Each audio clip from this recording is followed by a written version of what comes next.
Welcome to Kenton's videos. Enjoy the video. In this video, I will explain how to use file lock. File locking is a crucial mechanism for managing concurrent access to files, especially in multi-user or multi-process systems.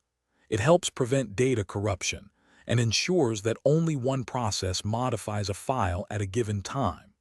Understanding file locks is essential for maintaining data integrity and system stability. We will cover the fundamental steps and best practices.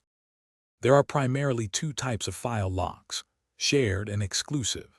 Shared locks, also known as read locks, permit multiple processes to read a file simultaneously but prevent any writes.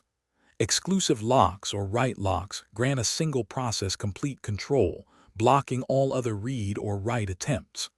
Additionally, locks can be advisory, requiring explicit checks, or mandatory, enforced by the operating system itself.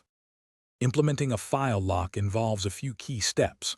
First, you open the file with the necessary permissions, such as read or write access. Then you acquire the lock using a system call like flock or fcntl, specifying whether it's a shared or exclusive lock. While the lock is active, you perform your file operations. Crucially, always remember to release the lock once your tasks are complete, typically before closing the file. When working with file locks, several best practices are vital.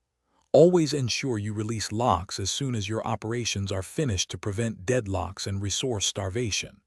It is also crucial to implement error handling, as lock acquisition can sometimes fail. For certain applications, non-blocking locks can improve responsiveness. Finally, decide if you need to lock the entire file or just a specific byte range for finer control. Thanks for watching. Consider subscribing if we helped you.